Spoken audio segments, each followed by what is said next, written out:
ರಮ್ಯಾ ಈಕೆ ನಟಿ, ನೋಡೋಕೆ ಗ್ಲಾಮರಸ್ ಆಗಿದ್ದಾರೆ.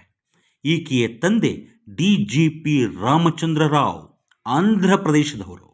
ರಮ್ಯಾಗೆ ಇನ್ನೊಂದು ಹೆಸರು ಇದೆ, ಹರ್ಷವರ್ಧಿನಿ ಅಂತ. ಈಗ ಈ ಹುಡುಗಿ ಚಿನ್ನ ಸ್ಮಗ್ಲಿಂಗ್ ಮಾಡಿ ಸಿಕ್ಕಿಬಿದ್ದಿದ್ದಾರೆ. ಚಿನ್ನ ಸ್ಮಗ್ಲಿಂಗ್ ಮಾಡಿ ಸಿಕ್ಕಿಬಿದ್ರು ಅನ್ನೋದಕ್ಕಿಂತ ಈ ಹುಡುಗಿ ಸಿಕ್ಕಿಬಿದ್ದ ಕಥೆಯೇ ಇಂಟ್ರೆಸ್ಟಿಂಗ್. ಆಕೆಯ ಒಂದು ಅಹಂಕಾರದ ವರ್ತನೆ ಆಕೆಯನ್ನ ಈಗ ಜೈಲು ಸೇರೋ ಹಾಗೆ ಮಾಡಿದೆ. ಇಷ್ಟಕ್ಕೂ ಏನದು ಕಥೆ ಅನ್ನೋದನ್ನು ಡಿಟೈಲ್ ಆಗಿ ಹೇಳ್ತಾ ಹೋಗ್ತೀವಿ.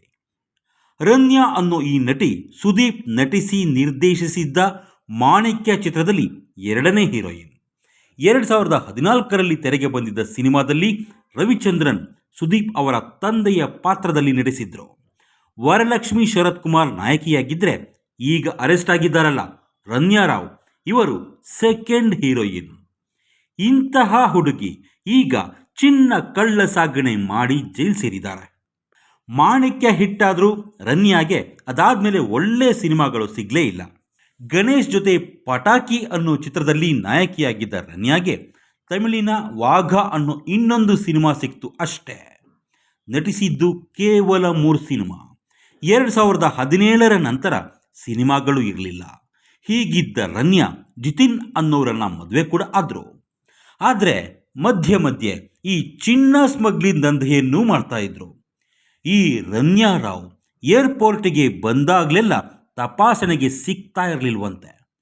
ನಾನು ಯಾರು ಗೊತ್ತಾ, ನಮ್ಮಪ್ಪ DGP ಅಂತ ಫೋರ್ಸ್ ಕೊಟ್ಟು ಬರ್ತಾ ಇದ್ದ ಈ ರಮ್ಯಾಗೆ 2 ವಾರಗಳ ಹಿಂದೆ ದುಬೈಗೆ ಹೋಗಿ ಬಂದಿದ್ರಂತೆ. ಆಗ ರಮ್ಯಾ ತಪಾಸಣೆ ನಡೆಸೋಕೆ ಬಂದ ಅಧಿಕಾರಿಗಳ ಜೊತೆ ಜಗಳ ಆಡಿಕೊಂಡು ಕೂಗಾಡಿ ಹಾರಾಡಿ ಬಂದಿದ್ರಂತೆ. ಅವತ್ತು ಆಕೆಯನ್ನ ತಪಾಸಣೆ ಮಾಡದೆ ಬಿಟ್ಟ ಆಫೀಸರ್ಸ್ ಸುಮ್ಮನೆ ಕೂತ್ಕೊಳ್ಳಲಿಲ್ಲ. ಒಂದು ಸಣ್ಣ ತಪಾಸಣೆಗೆ ಇಷ್ಟೆಲ್ಲ ಕೂಗಾಡ್ತಿರೋದು ಯಾಕೆ ಅಂತ ಒಂದಷ್ಟು ಎನ್ಕ್ವೈರಿ ಮಾಡಿದ್ರು. ರಮ್ಯಾ ರಾವ್ ಅವರಿಗೆ ದುಬೈನಲ್ಲಿ ಯಾವುದೇ ಬಿಸ್ನೆಸ್ಸೂ ಇರಲಿಲ್ಲ, ಸಂಬಂಧಿಕರು ಇರಲಿಲ್ಲ.